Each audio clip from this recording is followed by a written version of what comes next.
Гласот на Америка на македонски. Преку една деценија вашиот прозорец кон САД.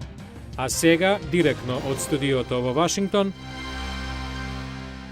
Добро вечер. Го гледате ТВ журналот News Flash на Гласот на Америка на македонски јазик, а јас сум Лилица Китановска. Што е главна тема во САД овој понеделник? Синокешниот Супербол, шампионатот на американски фудбал, што се смета за најголем спортски и медиумски настан во САД секоја година. Нормално, почнуваме со тоа. Нью Йорк Giants искористија тачдаун во последната минута да ги победат New England Patriots со 21-17 и да го добијат шампионатот на Американската фудбалска лига, Супербол, најголемиот спортски настан во државата. Во Нью Йорк навивачите на Нью Йорк Giants ја славеа победата. Ова беше четврти пат во историјата на Супербол да победат Giants, кои во 2008 на 42-иот Супербол ги поразија Patriots и ги добија шампионатите на NFL во 1987 и 1991. А од другите вести, американскиот председател Барак Обама вели дека верува оти Израел не донел одлука за преземање воена акција против иранската нуклеарна програма. Американските представници го поттикнуваа Израел, клучен сојузник, да даде повеќе време за западните санкции да извршат притисок врз Иран да престане со осомничените активности за атомско оружје. Иран инсистира дека активностите се за мирољубиви цели.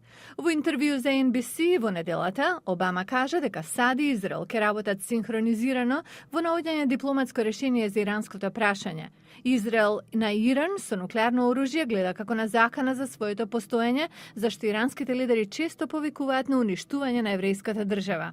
Обама кажа дека САД ќе направат се што можат да го спречат Иран да дојде до нуклеарно оружје и да креира нуклеарна трка во нестабилниот регион.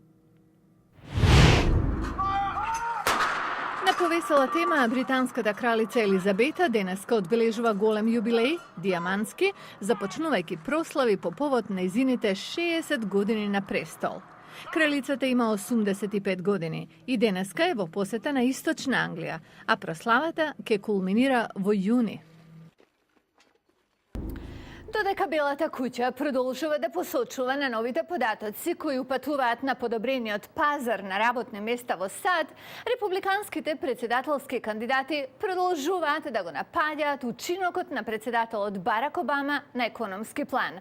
Гледајте понатамо како политиката и економијата се едно исто во моментот во САД. Тоа е централно политичко прашање на 2012. Американската економија која претрпе најголема рецесија на ерата по Втората светска војна во 2007 и 2008 и оттогаш минува низ анемично опоравување.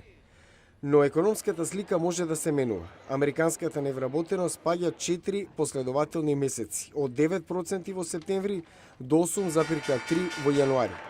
Додека Wall Street ги вареше податоците од најновиот извештај за работни места од петокот, председателот Обама ги нагласуваше добрите вести. Во јануари американските бизниси додадоа 257.000 работни места. Стапката на невработеност падна зашто многу луѓе најдоа работа. И се заедно додадовме 3,7 милиони работни места во последните 23 месеци. Каква беше реакцијата на републиканските кандидати која сакаат работата на Обама? Многу малку, премногу доцна, рече поранешниот гувернер на Масачусетс свеж по победата на кокусите во Невада. Оваа недела тој се обидуваше да добие кредит за стапка на невработеност од 8,3%. Председателе, ова е 36-ти месец поред со невработеност над црвената линија, што вашата администрација ја зацрта.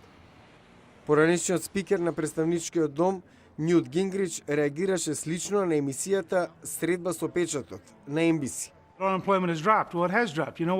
Невработеноста се намали, но знаете зошто? Зошто 4% од невработените престанале да бараат работа. Ако ја имавме истата стапка на партиципација што имавме пред 2 години, ќе имавме 12 и 13% невработеност. Председателот во меѓувреме оди по тенка линија, фалејќи ги добрите вести, но признавајќи дека престои уште многу да се стори. Се уште има премногу американци на кои ми треба работа или работа што подобро се плаќа. Но економијата се засилува, опоравувањето се забрзува. Ние правиме се што можеме да ја одржиме во движење. А каков е рейтингот на председателот Обама по овие добри вести? едва малку подобар. Според Светската здравствена организација, секоја година ширум светот, стотици илјади луѓе развиваат смртоносни болести и тоа од бактерии отпорни на антибиотици. Ваквите бактерии често пати ги има во болниците.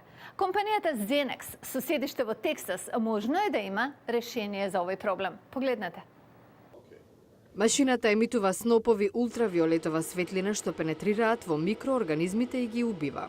Ова е доктор Марк Стибик, соосновач на компанијата Xenex. Ултравиолетовите зраци со силен интензитет пенетрираат во клеточните џидови на микроорганизмите, што ги абсорбира нивната ДНК, а тоа спречува секаков вид на мутација.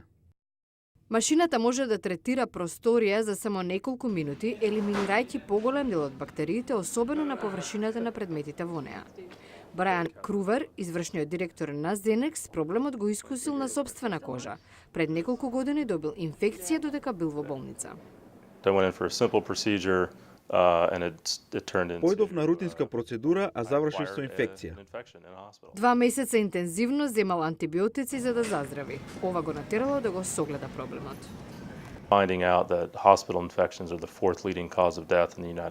Болничките инфекции се четврта поред водечка причина за смртност, додека убиваат повеќе луѓе од сидата, ракот на дојката и автомобилските несреќи заедно.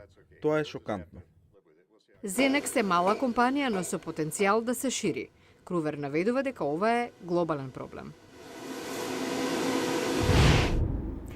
Со 13-тиот амандман на Американскиот устав, робовите беа пуштени на слобода. Февруари е месец на црначка историја во САД. Гледајте утре како Њу Јорк го започна месецов. Секој може да стане што сака во Америка. Така многумина го толкуваат амандманот подпишан од претседателот Линкон во 1865. Деновиве изложен во Њу Јорк. Го гледавте Newsflash на Гласот на Америка на македонски јазик. Јас сум Лилица Китановска од студиото во Вашингтон. И тоа е се за оваа емисија. Поздрав до утре, следете не и на интернет гласнааmerika.com. Пријатна вечер.